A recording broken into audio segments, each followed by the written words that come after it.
Thank you so much for watching us and joining today. I'm Jennifer, founder of One Woman Rising. And for those of you who are new, One Woman Rising features and interviews each month an honoree. And this is a woman who's made a large positive impact. Our signature necklace, A Gift of Gratitude, is meant to be given as a gift to someone who made a personal impact in your life. And 30% of our proceeds goes to our honoree's nonprofit of choice.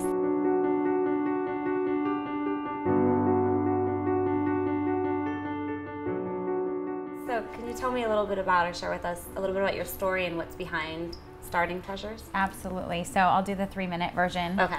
I was raised in Venice in kind of a violent neighborhood, in a violent home. My mother was a drug addict and my dad was a dealer, and just found myself exposed to a lot of things that, you know, children really shouldn't be exposed to. I was exposed to pornography at the age of 3 for the first time by my father, and then sexually abused throughout my life by multiple people, both men and women, and then raped as a teen.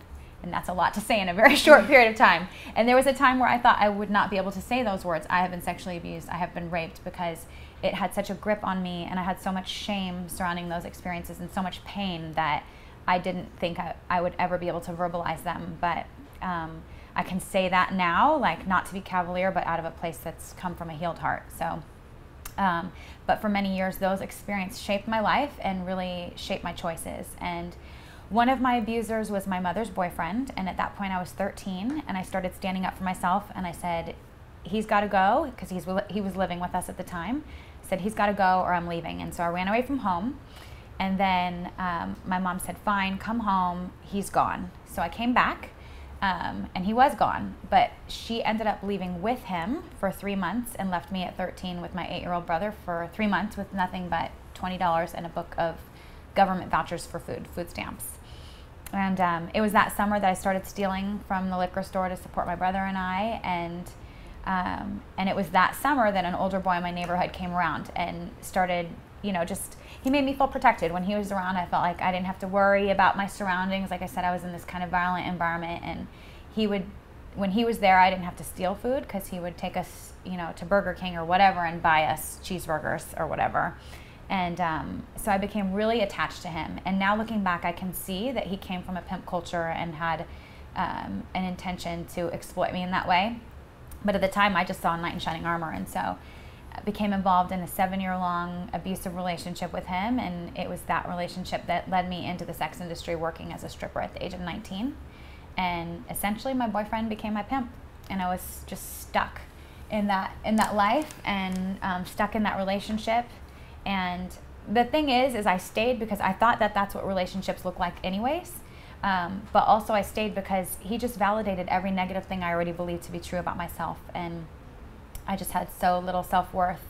And it wasn't until I met a friend who she was Christian, and she just loved me unconditionally, and she didn't judge me, and she never finger pointed or made me feel bad about the crazy life that I was living. And it was crazy, trust me, I'm giving you the tip of the iceberg here. But it was her friendship that really changed my life, and seeing an example of a woman who respected herself and had healthy boundaries and lived with a sense of purpose and loved herself. And it made me realize that the life that I was living wasn't the one that I wanted to live. And I began my relationship with God, and I connected myself to church and to community, and my life has never been the same. So, and it was coming from that background that made me want to start Treasures. I found myself sitting across the street from the strip club where I used to work, and I felt like I was sitting outside of a prison that had held me captive, and I wanted to do something to reach the women. And so that's how the idea for Treasures came about, and here we are over 10 years later. So wow. Honoree, I reread your book again last night, Scars and Stilettos, and you can't read it and not feel, first of all, the pain that you went through on your journey, mm-hmm. and then also feel the love of God and the community that led you to be where you are today. And the part where you were going back to the club where you had worked years before, and you talked about feeling like you wanted to help but not knowing, and then can you kind of go over that and what you did basically? Yeah. So it was one of those things, I was sitting there, I was looking at the club, and I was praying for the women inside, and that's great, like prayer's great. But I knew it just was time to do something. But I was like, what? Like, what do? You walk up to the door, you know? And that's precisely what we ended up doing. But in that moment, I was just like, God, what can I do? And I looked over in my console, and there was a postcard, and I still have it, a copy of it, and it said, "Her value is far above rubies and pearls." And it had a picture of a woman, and draped across her back was strands of pearls. And I thought, that is exactly the message that I want to communicate to the women. So I just started writing handwritten notes on the cards and went up and put them on the cars of the women because I knew where they parked. Because it had not been that long since I worked there. And it was just that moment I thought, what if I just would stop by all the clubs in LA, and I wonder if other people would want to do this with me. And so it was from that moment that the vision of Treasures was birthed. And it really started like that, just mapping out all of the strip clubs in LA, and then eventually Las Vegas as well, and going and doing monthly outreaches at them. And when I went up to the cars, I didn't think about, management or the bouncers or anything like that until one of the security guards came up to me. He's like, "What are you doing?" And I'm like, I wanted to give these notes to the women. And he's like, "Okay." And I thought, whoa, that was easy. This is crazy. And now we bring gifts with like lip gloss and jewelry and just fun girly things, and the message that they're loved, valued, and purposed. And so this isn't about us going in and saying, you should leave the sex industry, you're bad, or anything like that. It's just, you are loved, you are valued, and you are purposed. Because I know from personal experience that a revelation of that, like a true revelation, is a game changer. And I remember, so good. Yeah, I so remember good. the moment I was in the middle of the strip club, and I had been hearing I was created with a purpose, and I had been going to services on Sundays, and my pastor had been talking about, purpose, and it was starting to sink in. And one day I looked around the strip club and I said, if I have been created with a purpose, this can't be it. Surely this cannot be what I was placed on this planet to do. And so that's what we do, is we communicate that message to the women, and hope and pray that they'll get a revelation of it. And when they do, then that's when change starts to happen. But and then we have a therapist-led support group that meets here at the office, and a mentoring program for them if they want to get connected with one-on-one. And we partner with therapists and other organizations just to help them, resource them and equip them, and help them get, whatever it is that they need to live a healthy and flourishing life. And it's very much about them setting goals and priorities for themselves based on their needs and what's important to them, and us coming alongside and supporting them in those goals. And so a woman might come to support group, and maybe she's like angry at God or doesn't believe there is a God and has no intention of leaving the sex industry. Well, we meet her right where she's at, and we accept her and love her in that place, and accept her goals and her priorities in that place. And then we watch what God does, and it's pretty amazing. When I was meeting with different people last week, just talking to them about One Woman Rising, and I mentioned your name, that I was interviewing you this week, and a girl was there who had worked, I want to completely leave her to be anonymous, but had worked in the industry. And she said, "I know who that is." And I said, what was it about Honoree that enables her to, because of course, I could see someone else that wasn't you coming in and seeming like preachy or seeming like they want to change. And she said, because Honoree just loves and is authentic and genuine. Aww. That's all she felt. And now she has a job completely outside of that and doing something entirely different. I would have had no idea, anything about, until she stopped me and said that. And I thought, wow. I can't believe that. It's just amazing, everything that you've done and the people that you've impacted and touched. Yeah. Well, I mean, for me, it's like, I feel like sometimes we can overcomplicate things, and like, I don't have to, and in the past, I've been guilty of trying to put on my superhero cape and I fix problems, and it's like, but all we really have to do is, if what God has called us to do is to show up and love people. It's like we make it more complicated, you know what I mean? And it's like, God help me do that. God help me, have the capacity and the heart and the compassion to love. And, we need his help to do that. And it's not always easy, but it's pretty simple, So beautiful. I almost forgot the topic because I was, but building an authentic community was what we had discussed being the topic of the interview today. And I think regardless of anyone's walk in life, whether they're like starting a new job or moving to a new town or have been in a community where there weren't many people to build authentic relationships with, it's important to build an authentic community, and that is one of the core values of Treasures. Absolutely. So can you tell us a little bit about what an authentic community is and means? Yeah, it's an authentic community is a safe place where we can experience knowing and being known. So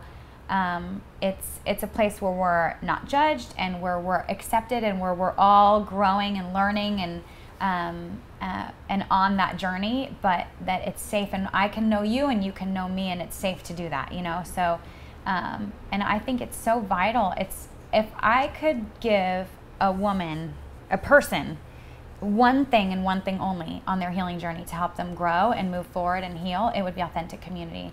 Because I just think that we're designed for relationship. I mean, I believe that we're hardwired to desire and need intimacy and to know and to be known. And authentic community provides that place. And especially for women coming out of the sex industry, the entire industry is based on fantasy. The entire industry is based on, who do you want me to be? And I'm going to be that fantasy for you. So it's not about who I am or what I want, what I need, my thoughts, my feelings, my desires. It's all about being this fantasy for the person, for the consumer. And so I know for myself and for many of the women that I've come across, we walk away from that and are left with, well, who am I? And I know for myself that I was so caught up in this persona, Monique, this identity that I created for myself, that Harmony, I lost sight of Harmony. I became so out of touch with who Harmony is.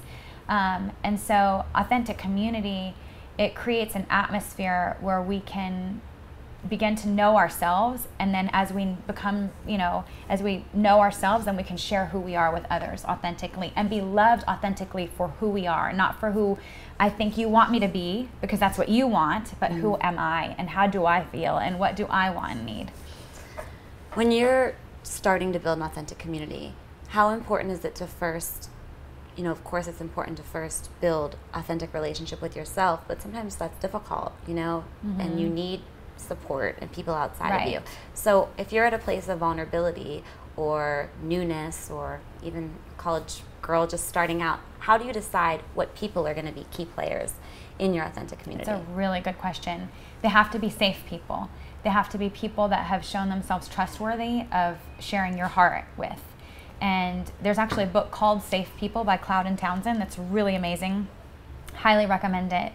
But a safe person is someone who is growing themselves and willing to be transparent and honest and vulnerable about their own weaknesses and where the journey that they're on. Wow. Yeah.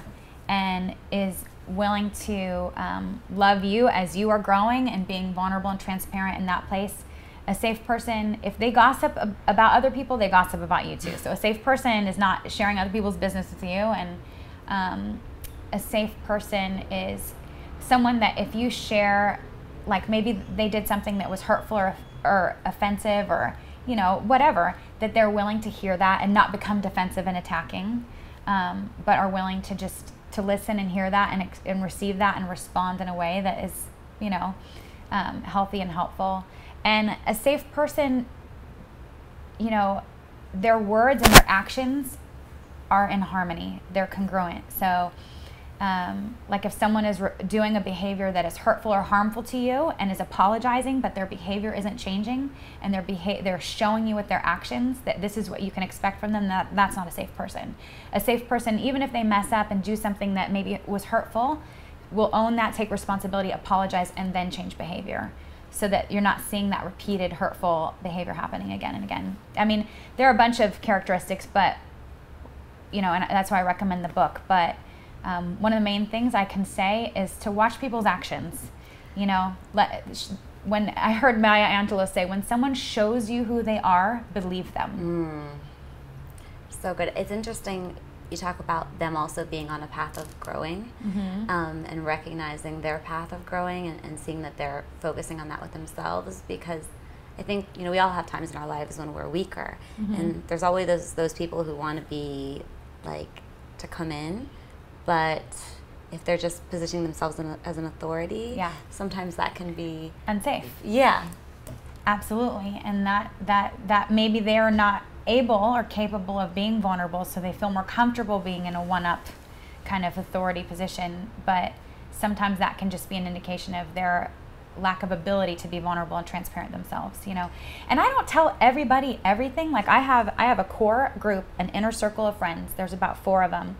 And there is not anything happening in my life that they don't know. They know everything. And they've shown themselves to be very safe people, and our relationship is mutual, and we trust each other, and we share life together in a very intimate way. Then beyond that, I have another group of people that I'm very close with, and I know I can tell them things, and they're safe, and they maybe don't know everything, but they're still a safe kind of group. And then there are people here who they're not going to know what's happening in my heart, you know.